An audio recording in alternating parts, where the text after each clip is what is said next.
Hey everyone, it's Sarah and it's Spirit Saturdays. Well, it's not Saturday yet, but it's Friday, and it'll be Saturday when you see this.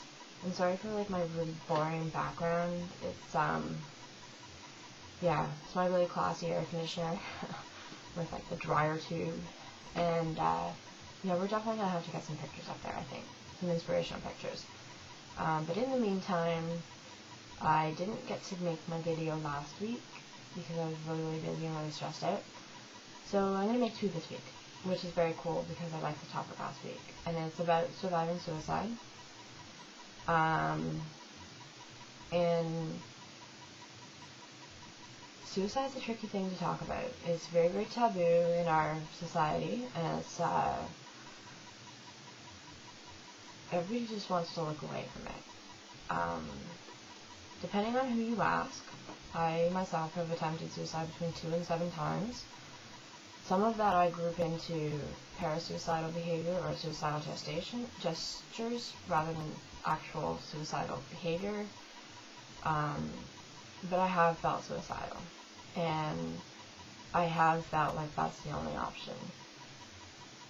And I still get extremely angry with people who choose to leave me that way.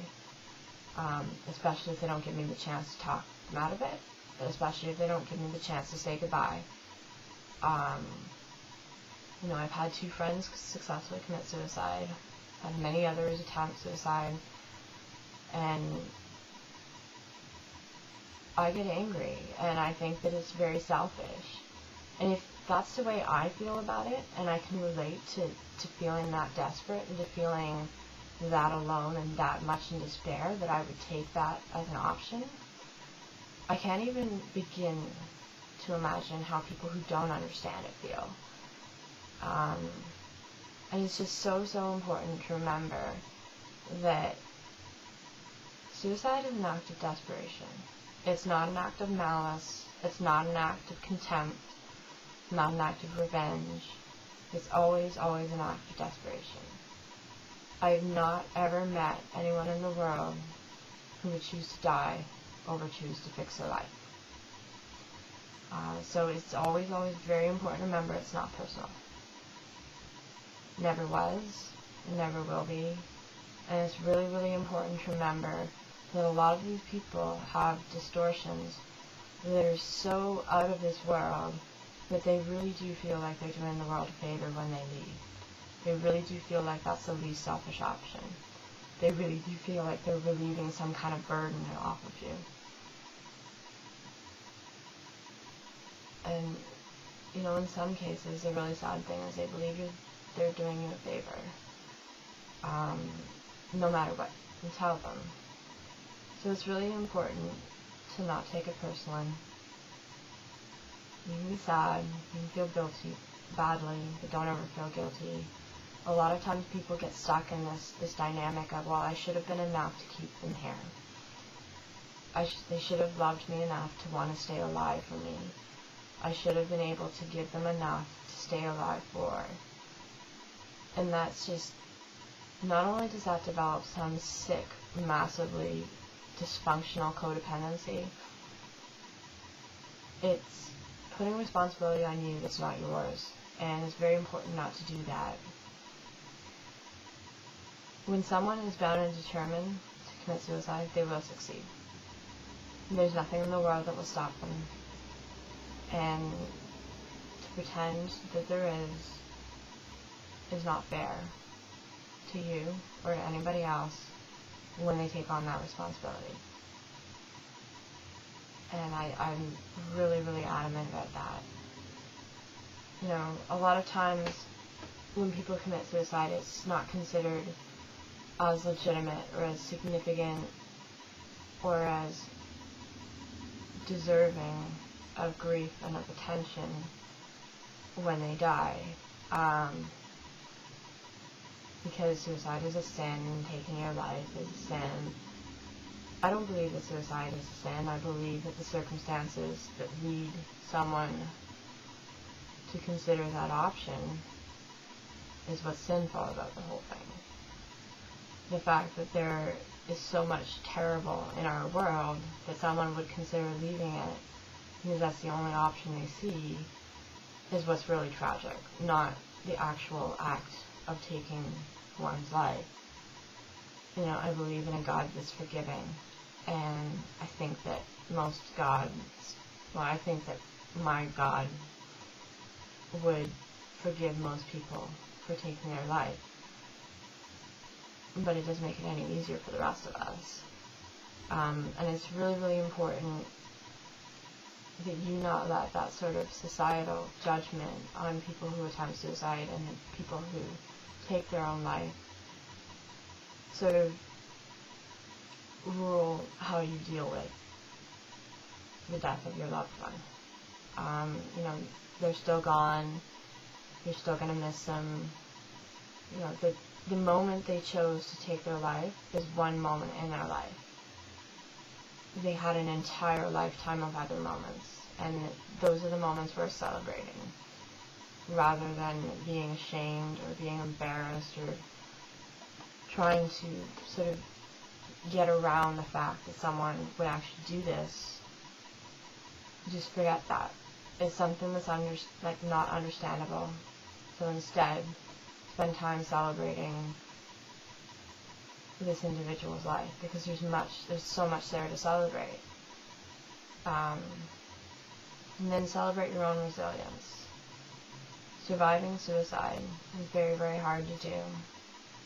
When we think of survivors and being proud of surviving something, we think of cancer, we think of abuse, but we don't ever think of suicide.